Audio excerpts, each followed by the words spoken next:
السلام علیکم۔ علامہ احسان الہی ذہی ریسرچ سینٹر کو سبسکرائب کریں اور بیل آئیکن پر کلک کریں تاکہ ہر آنے والی نئی ویڈیو کا نوٹیفیکیشن مل سکے۔ شکریہ۔ کے اندر ایک صحابی ہیں معاویہ بن حکم رضی اللہ عنہ، ان کی ایک لونڈی تھی، بکریاں چراتی تھی۔ ایک دن ایک بھیڑیا آتا ہے اور ایک بکری اٹھا کر لے جاتا ہے۔ شام کو جب وہ لونڈی بکریاں لے کر واپس آتی ہے تو ایک بکری کم نکلی۔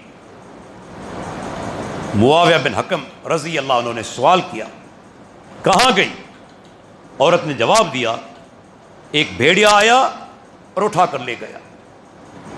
معاویہ بن حکم رضی اللہ عنہ غصے میں آ گئے اور اسے تھپڑ مار دیا۔ بعد میں احساس ہوا کہ اس لونڈی کا کوئی قصور نہیں، میں نے یہ غلطی کی ہے، اس کو تھپڑ مارا۔ اور حدیث کے اندر اللہ کے نبی کا فرمان ہے، اگر کوئی آدمی اپنے غلام کو بلا وجہ مارے اس کا کفارہ یہ ہے کہ اسے آزاد کر دے۔ معاویہ بن حکم رضی اللہ عنہ چل کر آتے ہیں، اللہ کے نبی، میں نے اس لونڈی کو تھپڑ مار دیا، اس میں اس کا کوئی قصور نہیں، میں چاہتا ہوں کہ اسے آزاد کر دوں۔ اللہ اکبر۔ اب آزاد کیا جائے گا مومن کو، جو مومن ہے۔ آپ فرماتے کہ معاویہ اس لونڈی کو میرے پاس لے آؤ۔ جب لونڈی اللہ کے پیارے پیغمبر کے سامنے پہنچی تو آپ نے اس کے عقیدے کا امتحان لیا۔ یہ نہیں پوچھا کہ نماز پڑھتی ہو یا نہیں، روزہ رکھتی ہو یا نہیں، زکوٰۃ دیتی ہو یا نہیں، حج کرتی ہو یا نہیں۔ یہ بھی نہیں پوچھا کہ رزق دینے والا کون ہے، یہ بھی نہیں سوال کیا کہ اولاد دینے والا کون ہے۔ پہلا سوال کیا، این اللہ، اللہ کہاں ہے؟ بعض جاہل قسم کے افراد وہ کہتے ہیں کہ یہ بھی کوئی سوال ہے، این اللہ، اللہ کہاں ہے؟ یہ تو سوال اس کے بارے میں کیا جاتا ہے جو کسی مکان پر ہو۔ اللہ تو لا مکان ہے، اللہ کے بارے میں کیسے سوال کیا جائے گا؟ ان جاہلوں کو یہ پتا نہیں کہ یہ سوال کرنے والے خود اللہ کے پیارے پیغمبر محمد رسول اللہ صلی اللہ علیہ وسلم۔ آپ نے سوال کیا، این اللہ۔ اگر یہ سوال غلط ہوتا تو کیا اللہ کے نبی کرتے؟ کیا اللہ کے پیارے پیغمبر پوچھتے؟ اب عورت نے کیا جواب دیا؟ جواب دیا، اللہ فی السماء، اللہ اوپر ہے، بلند ہے۔ یہاں سماؤن کے معنی بلندی، اگر آسمان بھی کہیں تو آسمان بھی بلندی میں ہے۔ اس عورت نے کہا کہ اللہ اوپر ہے۔ اب یہاں ایک نقطہ، اگر یہ جواب غلط ہوتا تو اللہ کے نبی ٹوک دیتے، کیونکہ محدثین کا ایک اصول ہے، اللہ کے پیارے پیغمبر کے سامنے کوئی کام کیا جائے یا بات کی جائے، آپ خاموش رہیں، وہ چیز بھی سنت ہے، تقریری سنت، کیونکہ اللہ کے پیارے پیغمبر کبھی کسی غلط بات پر، غلط عمل پر، غلط فعل پر کبھی خاموش نہیں رہیں گے۔ لیکن آپ خاموش رہ گئے، گویا مطمئن ہو گئے کہ جواب درست ہے۔ جو لوگ کہتے ہیں کہ اللہ ہر جگہ پر موجود ہے، میں ان سے سوال کرتا ہوں، اگر یہ جواب غلط ہوتا تو اللہ کے نبی ٹوک دیتے، فرماتے کہ اللہ تو ہر جگہ پر ہے، اور تم کہتی ہو کہ اللہ اوپر ہے، اللہ آسمان میں ہے، آپ ٹوک دیتے نا۔ اگر یہ جواب غلط ہوتا آپ ٹوک دیتے، کیا کہتی ہو؟ اللہ کی بندی کیا کہتی ہو تم؟ اللہ تو اوپر ہے، اور اللہ تو ہر جگہ پر ہے، اور تم کہتی ہو کہ اللہ اوپر ہے، آپ ٹوک دیتے، لیکن آپ نے نہیں ٹوکا، آپ خاموش ہو گئے، گویا یہ جواب درست ہے، سنت ہے۔ کسی مولوی نے پھر بھی اعتراض کیا، جنہیں حق نہیں قبول کرنا وہ اعتراضات کرتے رہتے ہیں۔ اعتراض یہ کیا کہ جناب یہ واقعہ ایک مرتبہ پیش آیا، یہ سنت نہیں، سنت وہ ہے جو بار بار عمل کیا جائے. ایک مرتبہ اگر کوئی عمل کر دے یہ سنت نہیں. یہ سنت پر عمل کرنے سے بھاگنے کے بہانے ہیں, یہ فرار کے راستے ہیں, یاد رکھ لیجئے. میں ان سے پوچھنا چاہتا ہوں کہ اللہ کے پیارے پیغمبر نے اپنی زندگی میں کتنی مرتبہ ہجرت کی؟ ایک مرتبہ ہجرت کی. تو کیا ہجرت سنت رسول نہیں؟ انکار کرو گے؟ انکار کرنے کی جرت ہے تمہارے اندر کہ ہجرت سنت رسول نہیں؟ اللہ کے بندو, اللہ کے نبی ایک مرتبہ بھی کام کر لیں وہ سنت ہے.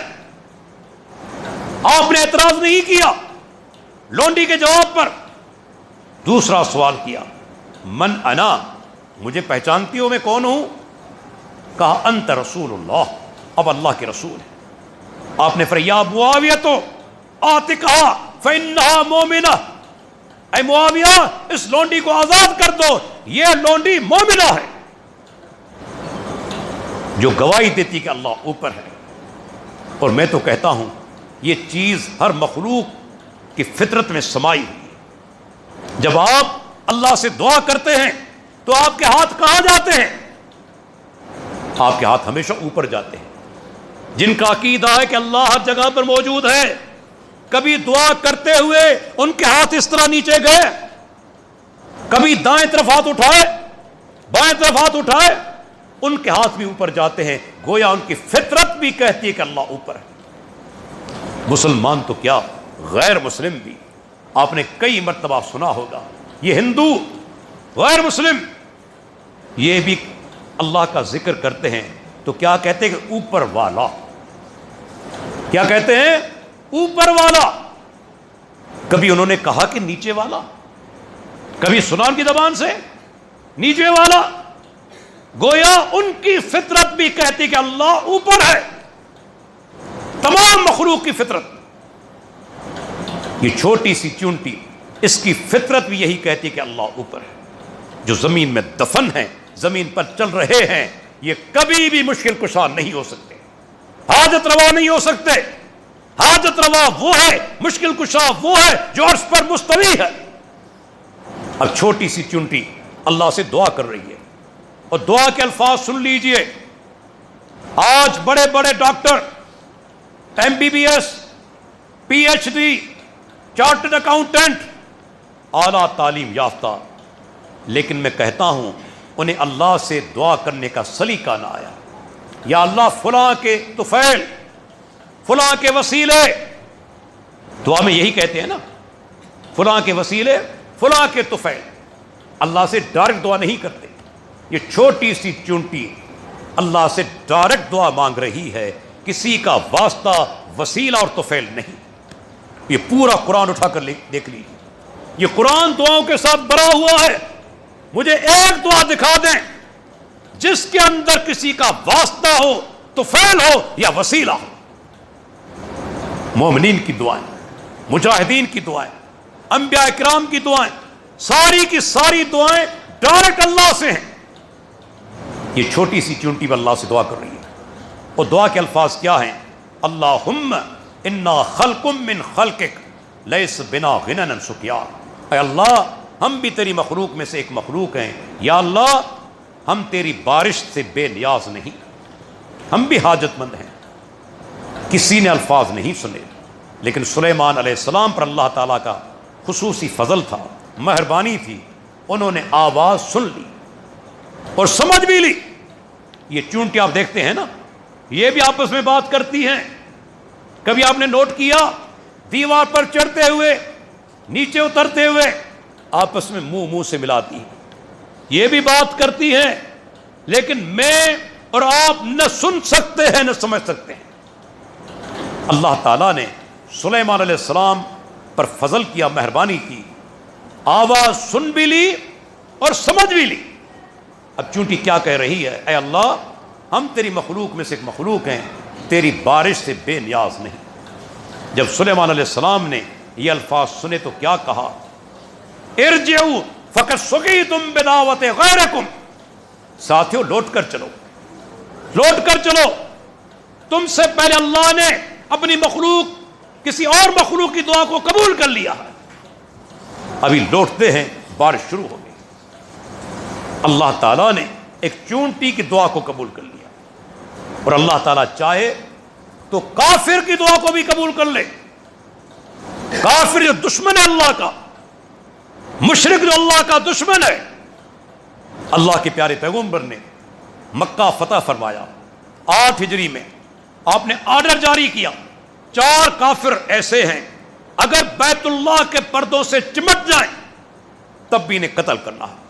ایک کا نام ہے اکرمہ بن ابی جہل. یہ ابو جہل جو اسلام کا سب سے بڑا دشمن, اس کا بیٹا ہے. اسے جب پتا چلا مکہ سے بھاگ نکلا. ایک کشتی یمن کی طرف جا رہی ہے, اس میں سوار ہو گیا. اللہ کی قدرت, جب یہ کشتی سمندر کے درمیان پہنچی طوفان آ گیا. اور یہ سمندری طوفان کوئی معمولی بات نہیں. میں کہتا ہوں 1999 آپ پوچھیں بدین والوں سے, تھر والوں سے, ٹھٹا والوں سے, کیا صورتحال تھی. ہزاروں افراد مر گئے. اور جب ہوا 200 کلومیٹر فی گھنٹہ کی رفتار سے چلے تو کیا حالت ہوگی, کیا حالت ہوگی. اکرمہ چھوٹی سی کشتی کے اندر سوار ہیں اور سمندر کے درمیان بیچ میں طوفان آ گیا. اب کشتی چلانے والے کافر کے الفاظ سنیں. یہ کافر ہے, مسلمان نہیں. اور کیا اس نے جملہ کہا. میں کہتا ہوں آج کتنے مسلمان ہیں جن کو یہ بھی علم نہیں, جن کو یہ بھی معرفت نہیں, جو ایک کافر کو زمانے کے اندر تھی. اس نے کہا اخلصوا فإن آلہتکم لا تغنی عنکم ہاونا شیئا. اے کشتی والو, یہاں ایک اللہ کو خالص پکارو, یا تمہارے خدا تمہارے الہ تمہیں کام نہیں آئیں گے. کتنا سچا جملہ ہے, کتنا یہ جملہ سچا ہے کہ یہاں تمہارے خدا کام نہیں آئیں گے, ایک اللہ کو خالص پکارو. اکرمہ کہتے ہیں جب میں نے یہ بات سنی تو میں نے سوچا یہی بات تو محمد رسول اللہ صلی اللہ علیہ وسلم فرماتے ہیں, جس کی وجہ سے میں بھاگا ہوں. اللہ سے دعا کی, یا اللہ یہ طوفان ٹل گیا تو میں واپس تیرے پیارے پیغمبر کے ہاتھ پر مسلمان ہو جاؤں گا. اللہ سے دعا کی, اللہ نے طوفان کا رخ موڑ دیا. آج بھی امریکہ کے اندر یہ طاقت نہیں, نہ برطانیہ کے اندر, نہ چین یا روس کے اندر, کہ سمندری طوفان کا رخ پھیر دے. یہ اللہ کی طاقت ہے. اللہ نے رخ پھیر دیا. اکرمہ وہاں سے واپس آتا ہے اور اللہ کے نبی کے ہاتھ پر مسلمان ہو جاتا ہے. اللہ چاہے چونٹی کی دعا کو قبول کر لے, اللہ چاہے کافر کی دعا کو قبول کر لے, اور نہ چاہے تو پیغمبر کی دعا کو بھی قبول نہ کرے. لا یسأل عما یفعل. اللہ جو کچھ کرتا ہے اس سے پوچھا نہیں جائے گا, اس سے نہیں پوچھ سکتے, وہ الغنی ہے. اور دوستو, ہمارا پروردگار وہ الغفور بھی ہے, الغفار بھی ہے. الغفور بھی ہے, الغفار بھی ہے. یہ دونوں اللہ کے پیارے نام ہیں. ان کا روٹ ورڈ 3 حروف ہیں, غفرہ, غین, فا, را. اور جب عربی زبان کے اندر یہ 3 حروف آتے ہیں تو اس کے بنیادی معنی ہوتے کسی چیز کو ڈھانپ دینا, کسی چیز کو چھپا دینا. غفر المتاع فی الوعاء, فلاں آدمی نے اپنے سامان کو برتن میں چھپا دیا. تو اللہ وہ الغفار بھی ہے, الغفور بھی ہے. وہ صرف گناہ معاف نہیں کرتا, گناہوں کو ڈانپ بھی دیتا ہے, گناہوں پر پردے بھی ڈال دیتا ہے. یہ اللہ کی بہت بڑی مہربانی ہے نا.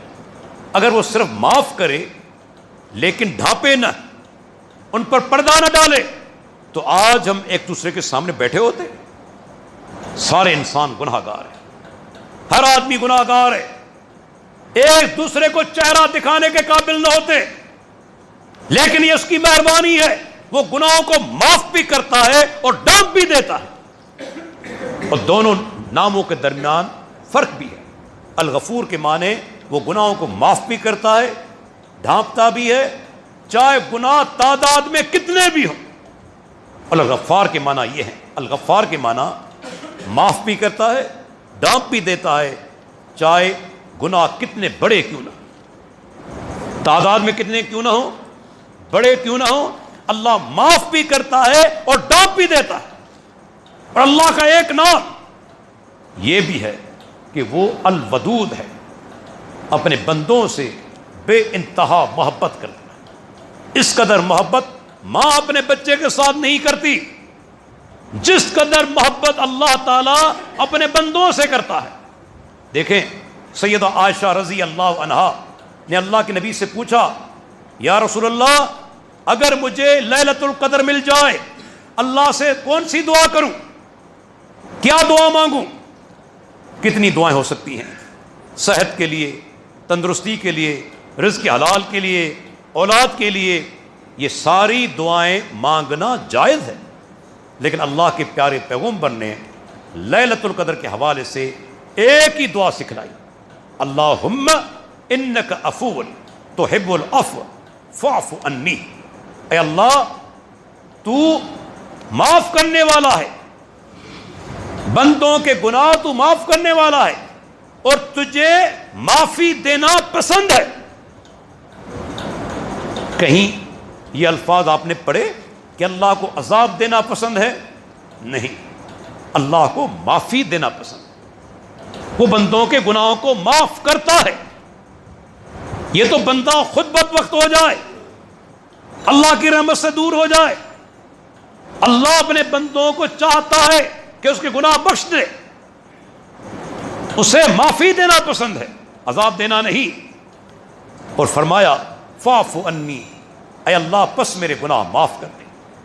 معلوم ہوا کہ اللہ اپنے بندوں کو عذاب دینا پسند نہیں کرتا، ان کو معاف کرنا پسند کرتا ہے۔ اور اتنی محبت کہ والدہ کو بچے کے ساتھ نہ ہو۔ صحیح بخاری کے الفاظ ہیں، ایک مرتبہ اللہ کے پیارے پیغمبر کے پاس کچھ قیدی لائے گئے، ان میں ایک عورت بھی ہے جس کا چھوٹا سا بچہ گم ہو چکا ہے، اور وہ بیچاری ماں اپنے بچے کو تلاش کر رہی ہے، جو بھی بچہ ملے اسے اپنے سینے کے ساتھ لگا رہی ہے۔ اور میں کہتا ہوں کہ اگر کسی آدمی کا بچہ انتقال کر جائے، فوت ہو جائے، والدین کو شدید غم اور مصیبت پہنچتی ہے، لیکن کچھ عرصے کے بعد والد اور والدہ صبر کر کے بیٹھ جاتے ہیں، اس کا انتقال ہو چکا ہے۔ لیکن اگر بچہ گم ہو جائے، ساری زندگی والدین تڑپتے رہتے ہیں، خصوصاً والدہ۔ اللہ بہتر جانتا ہے میرا بچہ کس حال میں ہوگا، پتہ نہیں کہاں ہوگا، کھانا بھی کھایا ہوگا یا نہیں، کپڑے پہننے کے لیے ملے ہوں گے یا نہیں، سونے کے لیے بستر بھی ہوگا یا نہیں۔ ساری زندگی والدہ تڑپتی رہتی ہے اگر اس کا بچہ گم ہو جائے۔ اس عورت کا بچہ گم ہو چکا ہے، ہر بچے کو اپنے سینے کے ساتھ لگا رہی ہے۔ اللہ کے پیارے پیغمبر محمد رسول اللہ صلی اللہ علیہ وسلم، میں یہ کہتا ہوں اللہ کے بندوں میں سب سے عظیم ترین معلم، سب سے بڑے استاد، موقع اور محل کے حساب سے اپنے صحابہ کو نصیحت کرتے تھے۔ آپ نے موقع کو غنیمت جانا، آپ نے صحابہ کو بلا لیا، فرمایا مجھے بتاؤ اگر اس عورت کو اس کا بچہ مل جائے تو کیا اپنے بچے کو آگ میں ڈالے گی؟ صحابہ نے کہا اللہ کے نبی کبھی بھی نہیں۔ اس ماں کو اس قدر اپنے بچے سے محبت ہے، وہ کس طرح بچے کو آگ میں ڈالے گی؟ آپ نے فرمایا اللہ ارحم بعبادہ من ھذہ علی ولدھا، جس قدر اس عورت کو اپنے بچے کے ساتھ محبت ہے، اللہ کو کئی درجہ زیادہ، اس سے زیادہ اپنے بندوں سے محبت ہے۔ وہ کس طرح چاہے گا اپنے بندوں کو آگ میں ڈالنا، جب بندے خود اس کے حقدار ہو جائیں، اس کے مستحق ہو جائیں۔ وہ تو معاف کرنا پسند کرتا ہے۔ اللہ تعالیٰ کا دوستو ایک نام یہ ہے کہ اللہ تعالیٰ الکریم ہے، جس کے عام طور پر معنی کیے جاتے ہیں سخی، لیکن امام غزالی ان کی کتاب ہے المقصد الاسنا، اسماء الحسنی کے بارے میں، اس میں الکریم کے آگے لکھتے ہیں الذی یغنیہ عن الوسائل، الکریم وہ ہے جو بندے کو تمام وسیلوں سے بے نیاز کر دے، تمام وسیلوں سے بے نیاز کر دے۔ وہ الکریم ہے۔ اللہ اکبر۔ دوستو، ایسے پروردگار کو چھوڑ کر آج انسان کہاں ٹھوکریں کھا رہے ہیں، کہاں کہاں۔ ایسی حالت ہو گئی اس قوم کی کہ آج یہاں کئی کاہن، جادوگر، شعبدہ باز یہاں ولی کا درجہ حاصل کر چکے ہیں۔ لوگوں کی جیب پر بھی ڈھاکہ ڈالتے ہیں، ایمان پر بھی ڈھاکہ ڈالتے ہیں، اور موقع ملے تو عزت پر بھی ڈھاکہ ڈالنے سے باز نہیں آتے۔ یاد رکھ لیجیے، یہ ایمان پر بھی ڈھاکہ ڈالتے ہیں، جیب پر بھی اور عزت پر بھی۔ آج ہماری قوم ان شعبدہ بازوں کو ولی اللہ سمجھتی ہے۔ اللہ اکبر۔ اگر کسی کی چیز گم ہو جائے، چل کر آتے ہیں، چل کر آتے ہیں، جناب بتائیے میری چیز گم ہو گئی، کہاں ہے؟ میں کہتا ہوں کہ اللہ کے بندو، اگر یہ اس قدر پہنچے ہوئے ہوتے تو گورنمنٹ پولیس کی محکمے کو ختم کر دیتی، پولیس کا محکمہ ختم ہو جاتا، ہر پولیس اسٹیشن پر کاہن بیٹھا ہوتا، لوگ آتے، جناب میری چیز گم ہو گئی، بتائیے کس نے اٹھا لی ہے؟ قتل ہو گیا، بتائیے کس نے قتل کیا ہے؟ کیا ضرورت تھی کہ انویسٹیگیشن ہوتی؟ کیا ضرورت تھی کہ تحقیق ہوتی؟ کیوں ہوتے انٹیلیجنس کے ادارے؟ اگر یہ کائن اس قدر پہنچے ہوئے ہوتے، ہر جگہ پر یہی بیٹھے ہوئے ہوتے۔ اللہ کے بندو، میں اور آپ کیا، اللہ کے پیارے پیغمبر اللہ اکبر سفر کے اندر ہیں، سیدہ عائشہ رضی اللہ عنہا ساتھ ہیں، رات کو ایک جگہ پر ٹھہر جاتے ہیں۔ صحیح بخاری اور صحیح مسلم کی حدیث، سیدہ عائشہ رضی اللہ عنہا ہار پہنے ہوئے ہی، ہار پہنا ہوا ہے، اچانک ان کا ہار کہیں گر جاتا ہے، دیکھا کہ ہار موجود نہیں، خود تلاش کرتی ہیں، اللہ کے پیارے پیغمبر بتاتی ہیں، اور حدیث کے الفاظ ہیں آپ نے بھی ہار تلاش کیا، صحابہ نے بھی ہار تلاش کیا، لیکن ہار نہیں ملا، ہار نہیں ملا۔ جب وہاں سے چلنے کا وقت آیا، کوچ کرنے کا وقت آیا، جس اونٹ پر ام المومنین سوار تھی اس کو اٹھایا گیا تو ہار اس اونٹ کے نیچے سے نکل آیا۔ غور تو کریں، میں کہتا ہوں ایک واقعہ آپ کے عقیدے کو درست کرنے کے لیے کافی ہے۔ معلوم ہوا کہ آپ عالم الغیب نہیں، غیب نہیں جانتے۔ جب اللہ غیب کی خبریں دیتا ہے اپنی امت کو بتاتے ہیں، آپ غیب نہیں جانتے۔ اگر غیب جانتے ہوتے تو فوراً پتہ چل جاتا کہ ہار کہاں ہے، لیکن گمراہ افراد یہاں بھی باز نہیں آئے، کہنے لگے کہ پتہ تھا، آپ کو پتہ تھا۔ نعوذ باللہ۔ میں آپ سے پوچھنا چاہتا ہوں، میرا یہ موبائل اگر گم ہو جائے لیکن مجھے پتہ چل جائے کہ فلاں جگہ پر موجود ہے، پتہ چل جائے کہ فلاں جگہ پر موجود ہے، پھر بھی میں آپ سے کہوں کہ مجھے ڈھونڈ کر دو تو یہ جھوٹ ہوگا نا۔ پتہ بھی ہے کہ فلاں جگہ پر رکھا ہوا ہے اور آپ سے کہوں مجھے ڈھونڈ کر دو، یہ تو جھوٹ ہوگا نا۔ اللہ کے بندو، اللہ کے پیارے پیغمبر محمد رسول اللہ صلی اللہ علیہ وسلم، ان کے بارے میں آپ کیا کہتے ہیں کہ پتہ تھا؟ استغفر اللہ۔ اگر پتہ ہوتا تو آپ کیوں تلاش کرتے؟ کیوں صحابہ کو حکم دیتے؟ فوراً اٹھا لیتے وہاں سے۔ پتہ نہیں تھا۔ معلوم ہوا کہ اللہ کے نبی بھی عالم الغیب نہیں، غیب نہیں جانتے، اور گم شدہ چیز کا پتہ بعض اوقات اللہ کے نبی کو نہیں، تو اس کاہن کو کیا ہوگا جس کی بنیاد شرک ہے، شیاطین کے ساتھ تعلق ہے۔ یہ سارا تعلق رکھتے ہیں شیاطین کے ساتھ، بے دین افراد ہوتے ہیں، اور مشرک عام طور پر ہوتے ہیں، بدعتی ہوتے ہیں، منوس ہوتے ہیں یہ لوگ عام طور پر۔ اللہ اکبر۔ آج ہماری قوم ان کاہنوں کے پیچھے لاکھوں کروڑوں روپے لٹا دیتی ہے۔ یہ قوم، عام آدمی کیا، یہاں تو صدر اور وزیر اعظم لیول کے افراد ان کاہنوں کے پاس جاتے ہیں۔ ہماری حکومت کتنے سال چلے گی؟ کب حکومت ملے گی؟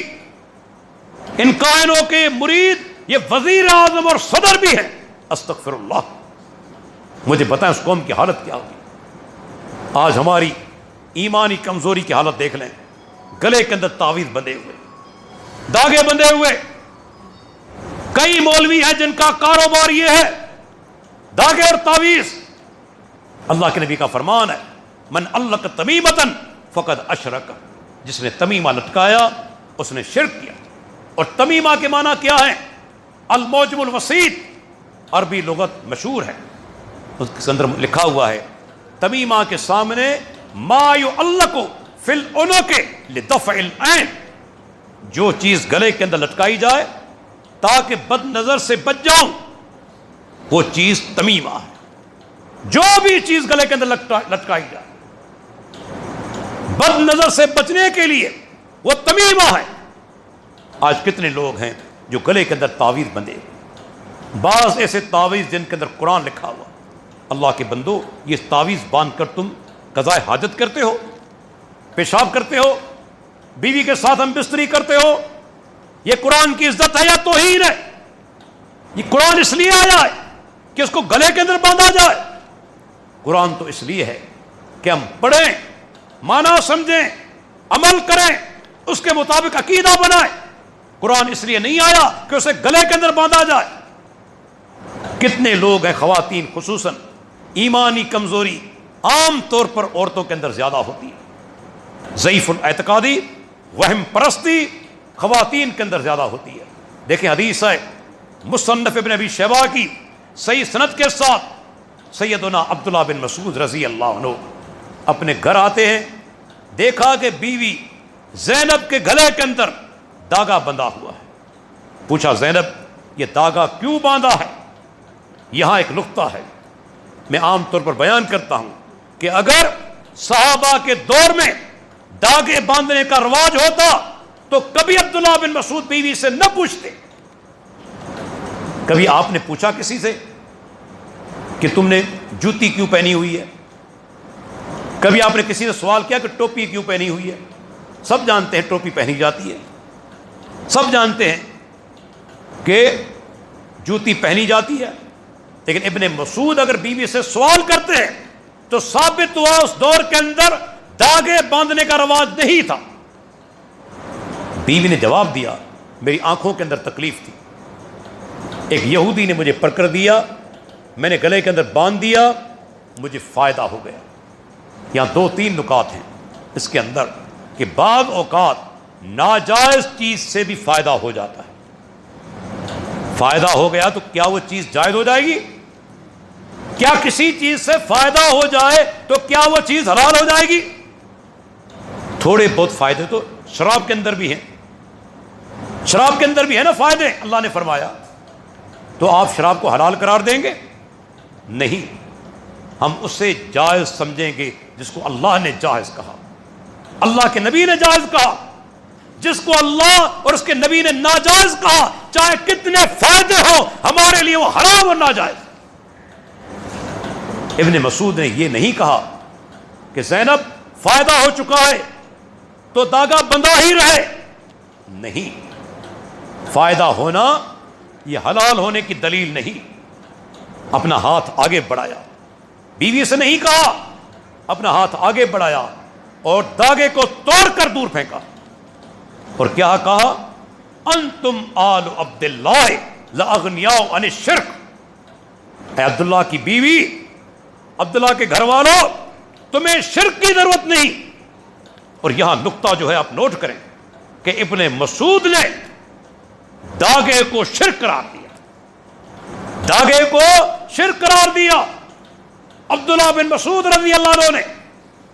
آج ہمارے حنفی بھائی جو کہتے ہیں فقہ حنفی کی بنیاد عبداللہ بن مسعود نے رکھی, در مختار کا حوالہ, اس عبداللہ بن مسعود کا عقیدہ تمہیں کیوں قبول نہیں؟ کتنے مولوی ہیں جن کا کاروبار ہے یہ تعویذ اور داغے پڑھ کر دینا. اللہ کے بندوں, ان چیزوں سے بچو, یہ چیزیں ایمان کو کمزور کرتی ہیں. اور میں نے تو دیکھا ہے یہ اتنے کمزور ایمان کے ہوتے ہیں, اگر داغا ٹوٹ جائے یہ سمجھتے ہیں کہ مر جائیں گے, اب موت ہو جائے گی. ہم چل رہے اس داغے کی بنیاد پر, یہ داغا ہمیں چلا رہا ہے، تو اللہ کے بندو ان چیزوں سے بچ جاؤ۔ دین سے جو چیز ثابت ہے قرآن و حدیث سے، آپ اپنے اوپر دم کریں، کسی اور پر دم کریں، یہ چیز ثابت ہے، لیکن کسی حدیث کے اندر یہ ثابت نہیں کہ داغا پڑھ کر یا تعویذ پڑھ کر کسی کو دیا جائے۔ یہ ساری چیزیں بعد کے لوگوں کی پیدا کردہ ہیں۔ اللہ تعالیٰ ان سے محفوظ رکھے، ان سے انسان کا ایمان بھی کمزور ہو جاتا ہے، اللہ پر ایک بھروسہ جو ہوتا ہے، توکل جو ہوتا ہے، اس کے اندر بھی کمزوری آ جاتی ہے۔ تو دوستو، یہ توحید دین اسلام کی بنیاد ہے۔ اگر کوئی آدمی توحید پر اس کی موت ہو جاتی ہے، اللہ چاہے اس کے سارے گناہ معاف کر دے۔ ہاں، اگر اس کے گناہ زیادہ ہو چکے ہیں، نیکیاں کم ہیں، وہ چاہے